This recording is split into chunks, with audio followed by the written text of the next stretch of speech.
Well, what do you know? Another day and another opportunity for the Philly radio to stir up controversy with the Philadelphia Eagles. They couldn't stop after the A.J. Brown stuff, even though he signed here long term and he wants to be an Eagle for life, etc., etc.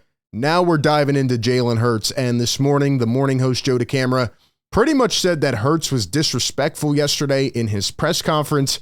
He says that Hurts and Sirianni's relationship is disastrous pretty much, and that there's no backing him up. Like, Jalen Hurts does not have Sirianni's back. There's a disconnect.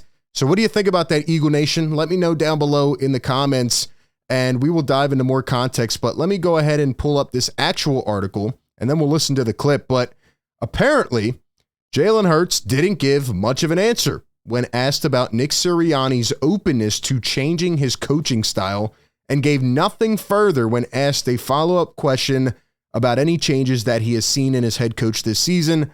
Joe DeCamera thought it was a softball question that could have easily been answered, but Hurts seemingly chose not to throw his coach a bone. Quote, just a disastrous answer. That's a disastrous answer, says Joe DeCamera. But no, it doesn't stop there, because then later in the day, the next show, Joe Giglio, the host, says that it's hard to be confident that the Eagles will have a great season when Jalen Hurts doesn't have Nick Sirianni's back. So let me just talk about what I feel. This is why the players don't want to talk to the media. They don't want to do these press conferences. Am I saying that Jalen Hurts is the best speaker in the world and that he can express his thoughts clearly 100% of the time? No, I'm not saying that. Jalen Hurts has had questions about his leadership, his vocal ability. Can he step up and be that guy? I still think he has time to work on that, and he needs to. I really think Jalen needs to continue to be that vocal guy. He doesn't have to do it all the time. There are other great leaders in this locker room, but when he sits there and he gets criticized for not giving one answer in a press conference in the beginning of June, again, you're just trying to stir up more controversy and create beef that's not even there. The same thing happened with A.J. Brown. He signed long-term. He wants to be here. And now everybody just seemingly forgets that the radio tried to paint him out as the villain and run him out of town 2 months ago. And now they're trying to, once again, do the same thing with Jalen Hurts. Let's go ahead and listen to the interview clip of what actually was said.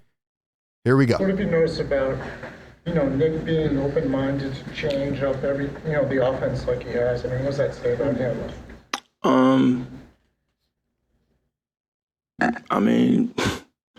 It's a great question. I don't know that I know the answer to it.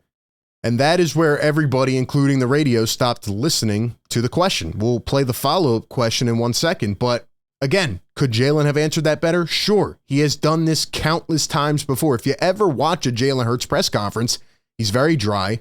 He doesn't reveal too much. It's just his personality. Maybe he doesn't want to give in too much to the media. Maybe he's tired of them. Again, he can work on it. But sure, now that they're coming out saying that he has a bad relationship with Nick Sirianni, whether he does or not, it's just going to close these guys off even more. Let's go ahead and hear the follow-up that was not mentioned. What have you seen from him as far as doing that? I think he's just, he's been great, and the messages he's delivering to the team. He's trying to be very intentional in what he's saying. He's been great, and the message he is delivering to the team is intentional in what he is saying. How come they don't talk about that? They only talk about the first part where he said, I don't know the answer to that question. So once again, we have controversy that is literally nothing, and I feel like we're trying to, make a fire start here for no reason. Lastly, we have James Jones, former Packers wide receiver, who kind of adds on to this, right? And adds on to the quote yesterday where Jalen Hurts said that 95% of the offense is different. And he says, quote, every time I've seen a team change their playbook, it equals a slow start. This is going to be tough for the Philadelphia Eagles. This worries me because I think they need to start fast. Now, obviously, he played in the NFL. I did not. But at the end of the day, you bring in a new coordinator, you're going to change the playbook. Am I right? Like, you're going to have a different philosophy and a different strategy. So it just feels like we're at that point in the offseason where everything's got to be thrown out there, and they're seeing what sticks and what can grab attention. And it just feels like people are looking for the Eagles' downfall. As always, that's what they do with Philadelphia. Of course the Birds have to be better. They collapsed. They choked last season. But you have a squad and you have guys who are leaders in this locker room. So I don't understand why they are trying to be torn down yet again. That's only going to make things worse as we go into the season. Again, if the Eagles don't start off well, Sirianni might be fired. He might get on the hot seat in week 2, week 3. We're not there yet. We're here in the offseason, so we should not overreact to Jalen Hurts saying one thing in response to a question. Those are my thoughts. Give me yours down below. A to Z Philly, I'm RB. Also, real quick, let's go ahead and give a shout out to our sponsor of today's video. It is the great BetMGM. Enjoy all your favorite sports like never before at BetMGM. Sign up using our code ATOZPA and get up to $1,000 back in bonus bets if you do not win your first bet. When you register with BetMGM, you'll get instant access to parlays, live bets, player props, and daily boosted odds specials. And with BetMGM at your fingertips, every play and every game matter more than ever. So go ahead and find out why BetMGM is the king of sportsbooks. Sign up today with the bonus code ATOZPA and get up to $1,000 back in bonus bets if you do not win your first bet. Visit BetMGM.com for terms and conditions.